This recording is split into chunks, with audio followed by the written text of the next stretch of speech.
Hey folks, it's Jeff Sutton here, and I'm actually debating whether or not I'm going to put this video on for everyone or just my idiot friends. But if you're seeing this, then I guess it was okay. So anyway, I'm going to talk to you tonight about about an experience that I had in 1979. Now, that was a long time ago, for those of you that are kids and don't know what 1979 is. Well, that was a year very long ago. Hang on.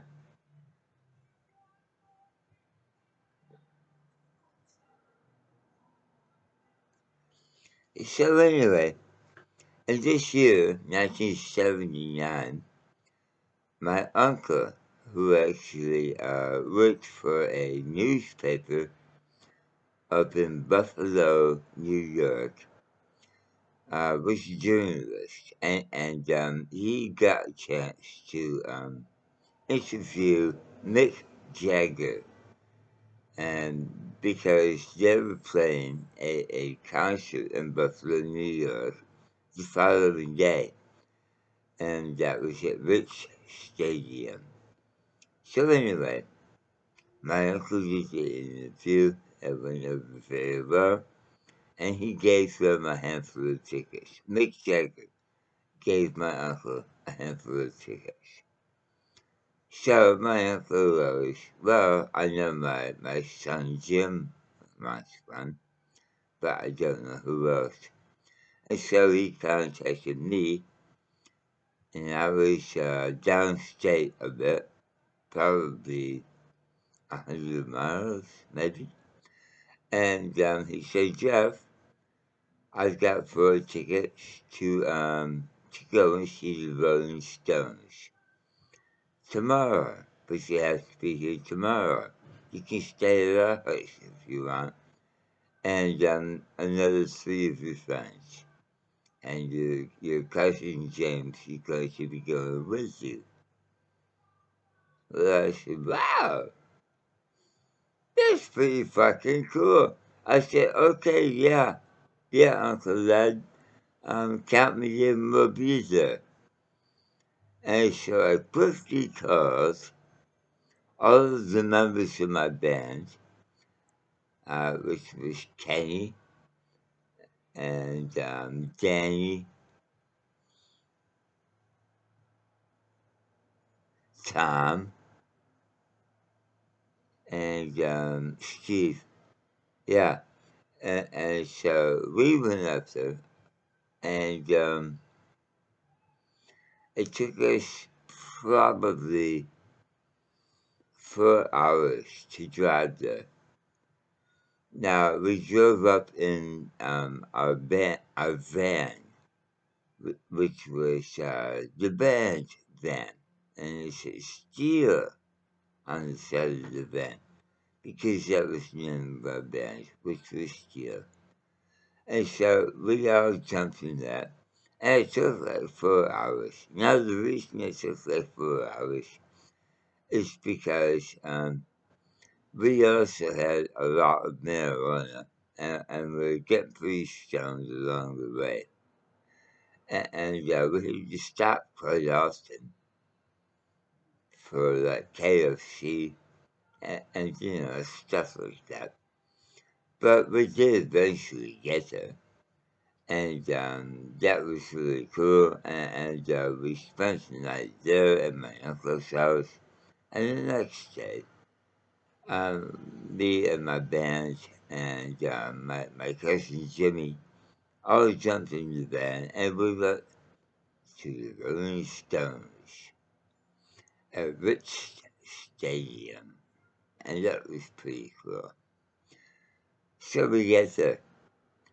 Now, we've got still a couple of buckets of KFC, and we've got this huge cooler full of canned beer, mostly a combination of Miller and Budweiser, and I'm pretty sure there's a few Heinekens in there as well. And so, yeah, we had a cooler full of that. We still had about a quarter of an ounce of weed, and all that chicken. It can never go wrong with KFC, even if it's cold. So we stand in line for like an hour, out in the middle of this hot field, trying to get into the stadium. And as we were standing in line, all these guys were walking up and down the line going, LSD, LSD, $3, LSD, and stuff like that. But we didn't want any LSD. And so we just politely said no thank you. But have a good day. And they were cool with that.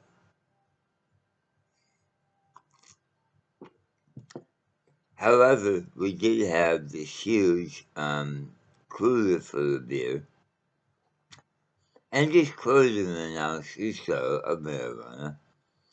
And so we get up to the gate, and guy's gate says, "We don't allow cans or bottles in here, mate."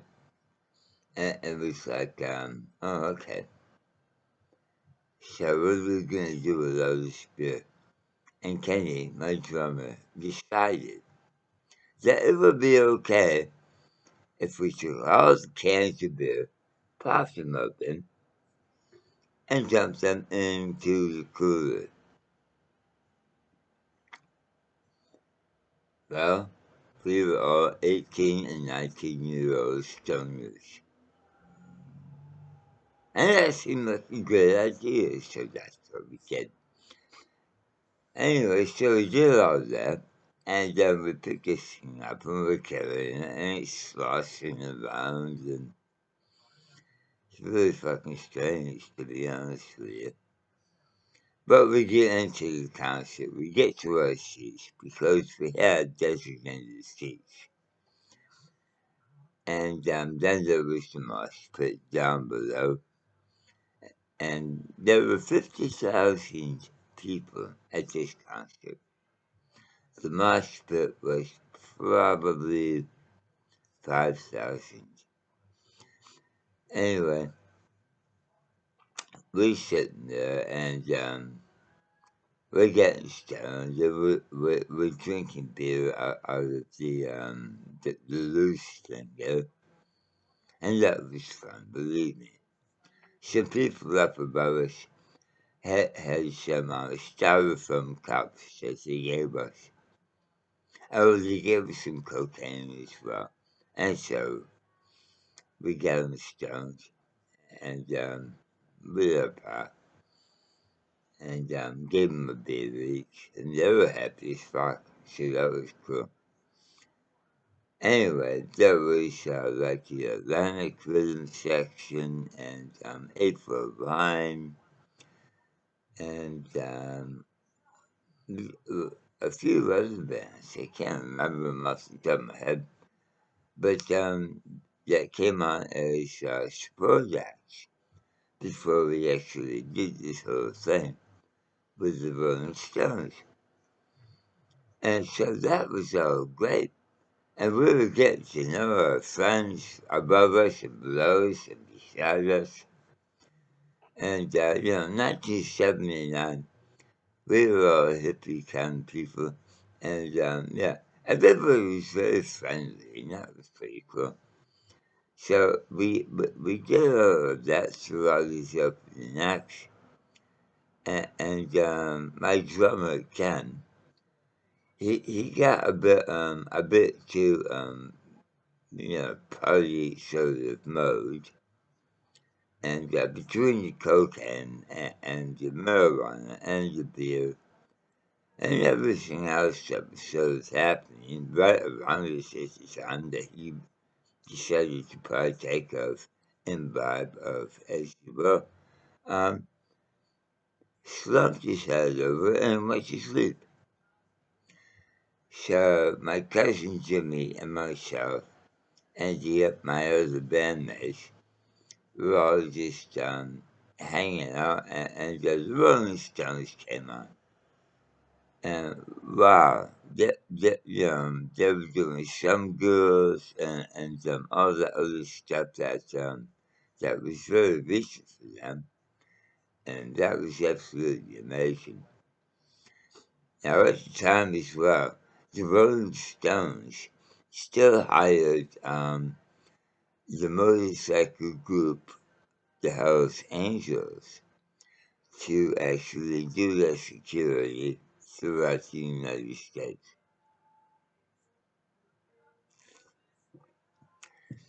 And so we would look out at the mosh pit, and we would see all these Hells Angels all patched up and stuff, just smashing people. And we were like, wow, that's pretty unreal. And, boss is very unreal. And so the mosh pit was getting a bit of a beat down. Made me feel happy to be up in the seats, to be honest with you. But anyway, our concert went on, and the Rolling Stones were absolutely fantastic. All of the bands that were there that day were really fantastic. It was all really good. And it was probably 7 hours all told. But anyway, getting back to my drummer, Ken, who had decided to party just a little too hard and went to sleep just before the Rolling Stones went on. Okay, woke up just as Mick Jagger was going, "We love you, thank you, good night." And that's when Ken woke up. And he was pissed off. He's like, "Why didn't you guys wake me and let me know?" We tried, man. You weren't doing shit. But anyway, it was a fun day and a fun night. And we went back and had a wonderful dinner at my aunt and uncle's house with my cousin Jimmy. And I can't remember what we had. It might have been spaghetti and meatballs, actually. And then the following day, we drove back to Binghamton, which is where we were all from, or thereabouts. And yeah, it was a cool time. And I can't believe that it costs like nearly $1,000 these days to see the Rolling Stones anywhere. And I guarantee you, you wouldn't have had as much fun as I did back in 1979.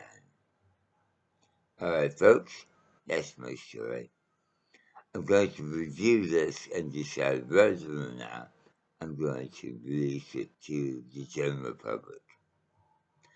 So anyway, if you're seeing this, I agree to it. Talk to you next time. Bye now.